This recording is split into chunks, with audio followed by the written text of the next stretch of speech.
Brahmanda Purana, Part 5, Lalita Mahatmya, Chapter 33.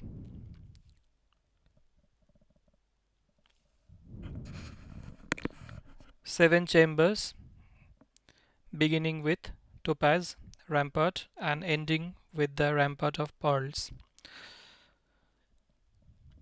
The footnote says this chapter describes the seven concentric chambers or enclosures built of precious stones, each enclosure built exclusively of the following precious stones: topaz and gold, rubies, gomeda, a gem of four colors found in the Himalayan region, diamonds, lapis lazuli, sapphires, and pearls. One wonders whether pearls were regarded more valuable than diamonds, sapphires in those days.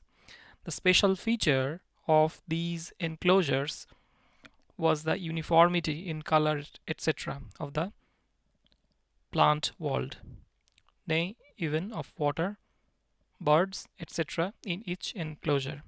Thus, in describing the diamond enclosure, the water of river Vajra is to liquefy diamond, and those who drink it have adamantine physic. Verse number 29 to 31. Wine flows liberally in Lalita Mahatmya, and the residents of these, whether Siddhas, Shaktis, etc., are inebriated but are devotees of Lalita, repeat her mantra, epithets, etc. Hayagriva said, the characteristic features of seven enclosures built by the artisans have been recounted. Now the enclosures studded with jewels and precious stones are being glorified. Listen attentively. The intervening space between the enclosure of gold and the enclosure of topaz is mentioned to be only 7 yojanas. The footnote says, verse 2 to 9 describe the enclosure of gold and topaz. The residents of this enclosure are Siddhas, male and female. It is there that the Siddhas and Siddha women sport about in their excitement due to inebriation with tasty juices, tonic beverages, swords, and cosmetic ointments applied to the feet. They are endowed with devotion to Lalita and please the great people. They stay there and imbibe different kinds of juicy liquor. The arrangements of the doorway of enclosures built of topaz and other gems are as before. The panels of doors, bolts, and gopuras, it should be known, are made of topaz, etc., sparkling like the moon and the sun at the height of their luster. The space in between the circular golden rampart and that of topaz is also remembered as made of topaz. In all the great enclosures and chambers described subsequently, the birds and lakes have the same uniform color. The waters of the rivers are also of the same color. The bejeweled trees too have the same color. Those among the Siddha castes who had formerly worshipped the goddess in diverse ways and had passed away are born as the Siddhas here, along with their women. They repeat the mantras of Lalita and they are exclusively devoted to the procedure of worship of Lalita. All of them devoutly repeat the names of goddess Lalita. Within the great enclosure of topaz and 7 yojanas from it is the square enclosure made of ruby. The footnote says, verse number 10 to 13 describe the enclosure of rubies. It is inhabited by charanas. The ground too is paved with rubies. Gopura and other structures also are made of rubies. It is there that those who formerly stayed in the region of Charanas and had subsequently attained siddhis due to the destruction of former bodies stay serving the lotus-like feet of the great queen. Women folk of the Charanas have beautiful limbs. They are desirous of getting inebriated. They frequently sing the musical compositions eulogizing goddess Lalita. There itself they occupy the platform amongst the kalpa, wish-yielding trees. They move about along with their husbands and drink sweet wine. Within the great enclosure of rubies and 7 yojanas from it is the great enclosure of the gem called Gomeda, a gem from Himalayas of 4 colors. The footnote says verse number 14 to 26 describe the enclosure of Gomeda. It is populated by crores of yoginis and bhairavas.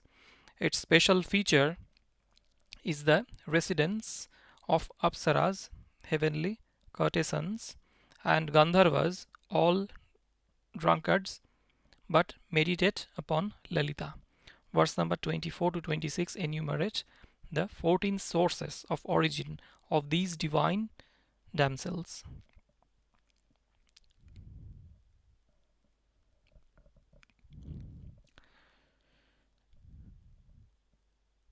The extremely lofty chamber of diamonds, with the ground paved with diamonds, is in between them. It is there, O pot-born sage, that the leading Gandharvas who had worshipped the goddess in their previous births stay along with the groups of celestial damsels. By means of notes on the lutes, they sing about the good qualities of the Empress. They take excessive interest in the sole enjoyment of amorous pleasures. Their bodies resemble the body of the god of love. They are gentle natured. They have great devotion towards Sri Devi. The chamber of Gomeda gem is of the same shape and features as the previous one. In the middle of it there are crores of yoginis and bhairavas. They serve Mother Goddess Kala Sankarshani there with devotion. Within the great enclosure of Gomeda James, 7 yojanas from it live the celestial damsels such as Urvashi, Menaka, Rambha, Alambusha, Manjughosha, Sukeshi, Purvachitti, Ghratachi, Kratasthala, Vishwachi, Punjikasthala, Tilottama, and other celestial harlots like them. Along with the Gandharvas, they drink fresh liquor from the kalpa trees. They meditate upon Lalita Devi again and again. In order to enhance their own great fortune, they repeat her mantra. All the apsaras, ladies, originating from 14 places, stay there itself, worshipping the goddess with joyous minds. Agastya inquired, O holy Lord, recount the 14 sources of origin of those apsaras, celestial damsels. O highly intelligent one, O great storehouse of all lores. Hayagriva replied, the heart of Brahma, Kama, Mrityu, Urvi, the earth, the wind god, suns, moon's rays, Vedas, the fire god, lightning, nectar, daughter of Daksha, and water. The footnote says 13 sources are enumerated here. The ocean of milk is the 14th source. Learned men consider these as the causes of birth of divine harlots, with dazzling riches of blessedness and grandeur. Along with the Gandharvas, all these worship goddess Chakrini. The Kinnaras and the Kimpurushas, O sage, have restored the Kinnaras and the Kimpurushas, O sage, have resorted to the region of diamond. The footnote says verse number 27 to 33 describe the enclosure of diamonds. Its residents are Kinnaras and Kimpurushas. They are accompanied by their womenfolk and they are maddened with inebriation. They get rid of all their sins by repeating the mantra of the Empress Lalita. O pot-born sage, they stay there dancing and singing. They are itself on the ground studded with diamonds flows with river Vajra, O sage. It shines with trees on either bank, thickly grown and having the form and features of diamonds. The sand particles of this river are solely diamond pieces. Verily, the water is liquefied diamond. That sanctifying river flows all round that region. Those excellent men who are devotees of Lalita, Parameshani, and drink its water attain adamantine physical bodies. O pot-born sage, they become long-lived and free from sickness. When the thunderbolt hurled by him was dissolved and melted by Bhandasura, Satakratu or Indra performed penance with great devotion towards Vajrayeshi. The goddess rose from its waters, gave the thunderbolt to the enemy of Vala, or that is Indra, and vanished once again. Gratified thereby, he too went back to the heaven. Within the enclosure of diamond and 7 yojanas from it is the lofty Vaiduryasala enclosure of lapis lazuli. And the footnote says verse number 34 to 40 describes the enclosure of lapis lazuli. It is inhabited by the denizens of Patala, with great nagas like Shesha, Karkotaka, Vali, and pious Daityas. It has gopuras as mentioned before. The land there is also made of lapis lazuli. It has sparkling features. Those residents of Patala who had been aspirants for spiritual enlightenment and worshippers of Sri Devi reside there in the forms of siddhas with abundant happiness. Sesha, Karkotaka, Mahapadma, Vasuki, Shankha, Takshaka, Shankhachura, Mahadanta, Mahafana, and many other nagas like these stay there. So also their women folk. The class of virtuous and devout Daityas, the chief of whom is Bali, stays there along with the Nagas as well as its own women folk. They habitually repeat the mantras of Lalita. They are initiated in the sacred lore of Lalita. They are the perpetual worshippers of Lalita. Thus, the asuras and serpents reside there. There in the chambers of lapis lazuli, the rivers have icy chill waters. The waters in the lakes have sparkling luster free from dirt. The lakes are adorned with cranes, swans, and lotuses. The mansions are divine and embellished with lapis lazuli gems. Those serpents and asuras play there along with their womenfolk. Within the great enclosures of lapis lazuli and 7 yojanas from it, there is the enclosure of sapphire like another circle. The footnote says verse number 41 to 49 describe the enclosure of sapphire. The ground in the middle of it, O sage, is paved with sapphire gems. The rivers there are sweet, and the lakes pleasantly cool. There are different kinds of tasty and juicy objects of pleasurable enjoyment. Those people of earthly world who had attained mastery over Lalita's mantra attain the chamber of sapphire on giving up their bodies and stay there. They enjoy divine objects in the company of their womenfolk. They drink sweet wine and dance with great devotion.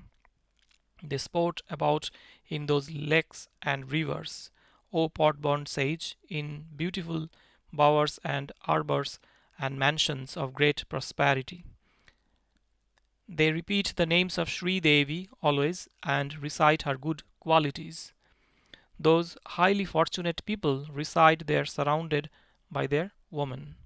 When their karmans become exhausted, they go back to the human bodies on the earth, induced with the previous vasana, imprints of former actions. They once again worship Chakrini. Again, they go to the great enclosure of sapphire in Srinagara. On account of continued contact with that region, O sage, men are always endowed with dark emotions and feelings arising from raga, attachment, and dvesha, hatred. Those who gain knowledge and wisdom, those who, devoid of adverse effects of mutually opposed pairs, and those who have subdued their organs of sense, O sage, possess surprising powers and they merge into Maheshwari. Within the enclosure of sapphire and 7 yojanas away, there is the enclosure of pearls. The footnote says the description of this innermost enclosure is important. It mentions the fame of the river Tamraparni for pearl fisheries. The mention of the rivers of Tamil Nadu only confirms the author's native province. It gives the distribution of 8 quarters to traditional Dikpalas, guardians of the quarters such as Indra, Agni, Yama, etc. Under Yama's jurisdiction are hells, which too are enumerated. It has gopuras, as mentioned before. The ground in between the two, O sage, is very pure and extremely refulgent. Everything is studded and set with pearls, very cool and highly pleasing. The great rivers Tamraparni, Mahaparni, Sadamukta Falodaka, and others like them flow in that great region. On their banks live all those residents of Devaloka who, in their previous births, had successfully practiced the repetitions of the mantra of Sri Devi. In the 8 directions, beginning with the east, are the worlds of Chakra, etc., with their doorways unitedly facing the pearl enclosure along its periphery. To the east of the central region, between the gateways of pearl enclosure and sapphire enclosure, is the world of Chakra, and in the corner thereof is the site of the world of the fire god, that is, in the southeast. To the south is the city of Yama. There the Lord stays holding his staff and moves about everywhere repeating the mantras of Lalita. He is of impetuous and dreadful nature. His assistant official, Guha, implements the law and order of Sri Devi through the soldiers of Yama with Chitragupta as their leader. At the bidding of Sri Devi of great prowess, O pot-born sage, he makes the sinners fall into the terrible, painful hells. The sinners are as follows: those who are cursed by Guha, who commit vile deeds, who cause hatred to Lalita, who show fraudulent devotion, who are fools, who are excessively haughty, who steal mantras, who repeat evil mantras, who possess evil lores, who resort to sins, who are atheists, who are habitually sinful, who aimlessly cause injury to living beings, who are hostile to women, who are disliked by the entire world, and who give protection to heretics. O pot-born sage, the hells into which they are cast are Kalasutra, Raurava, Kumbhipaka, Ashipatravana, the dreadful Krimibhaksha, Pratapana, Lalakshepa, Shuchivheda, Angarapatana, and many other painful hells like these. To the west of it, that is in the southwest corner, is Niriti, who holds a sword. Resorting to the Rakshasa world, he worships Lalita. To the north of it, that is in the west, in between the two gateways, Varuna stays permanently resorting to the Varuna world. He is excited and inebriated by tasting spirituous liquor. His limbs are fair and pure. His vehicle is fish, shark. He always repeats Sri Devata mantra. He practices procedure of worship of Sri Devi. With his nooses he binds those who dislike Sri Devata Darshana, the philosophic system pertaining to Sri or Sri Vidya, and takes them down. He sets free all devotees from bondage. In the corner north of it, that is northwest, is the world of Vayu. It has great luster. There are siddhas, divine sages, others who practice retention of air, and other yogins, the chief of whom is Goraksha, stay there. The footnote says mention of Goraksha or Gora Gorakhanath as the chief of yogins show that Goraksha became a legend by the time of Lalita Mahatmya. One wonders why his teacher Matsyendra is not mentioned, as the pair Matsyendra and Goraksha is still indissolubly popular. The mention of Goraksha shows that this Mahatmya was composed after the 10th century AD.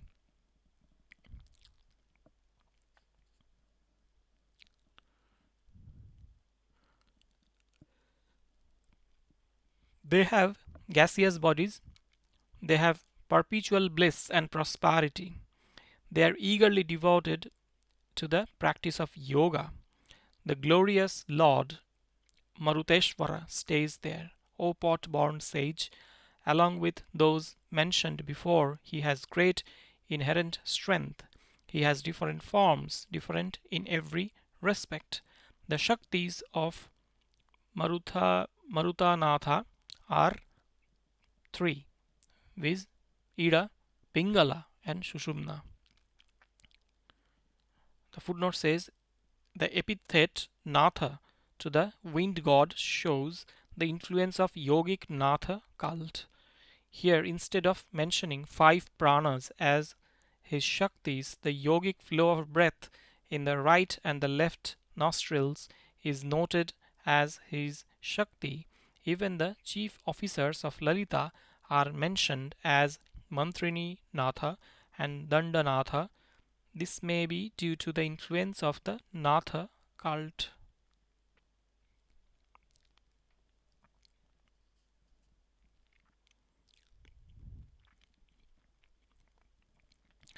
They are always lethargic in their inebriation due to wine.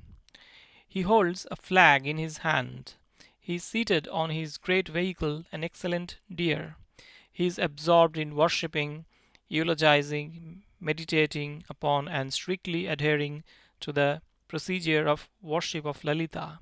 He is surrounded by other Shaktis too, with all their limbs filled with blissful sensations.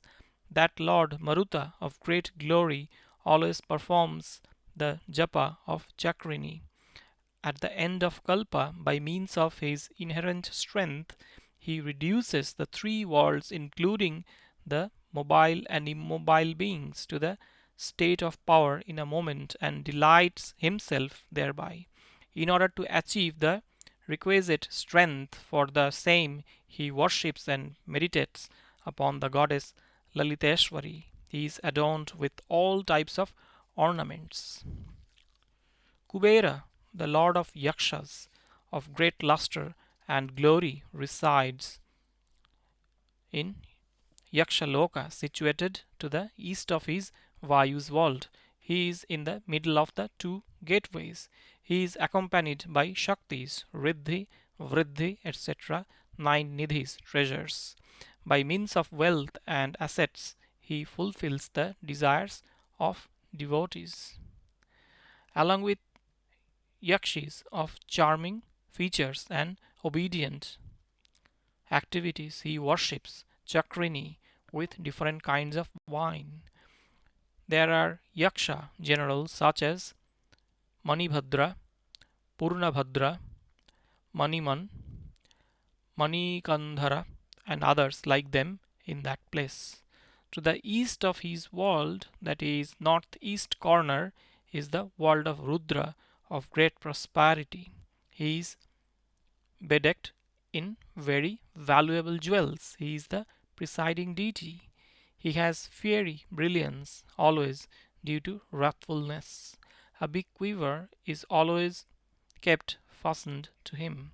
He is always surrounded by many Rudras who are on a par with him, who have great inherent strength, who are efficient in maintaining the walls, who have kept their bows well strung, and who are stationed in the 16 outer coverings. By means of his faces, he continuously repeats the mantra of Sri Devata. He is richly endowed with the practice of meditation. He is eager to worship Sri Devi. The places near him are embellished by groups of many crores of Rudranis. All of them have highly refulgent limbs. They are proud of their fresh youthfulness. They are engrossed in the meditation of Lalita. They are perpetually lethargic in their inebriation due to wines.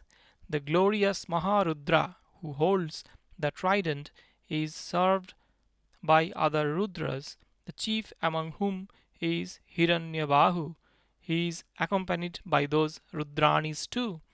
With the tip of his trident, he pierces those persons who have neglected visiting Lalita, who are haughty, and who are reproached by elderly people. He burns them by means of fierce fires originating from his eyes. He destroys their wives, children, and servants. He is the great hero who obediently carries out the behest of Lalita.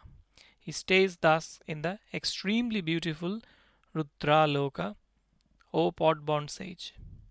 The attendants of that Maharudra, O sage, are the Brahmathins.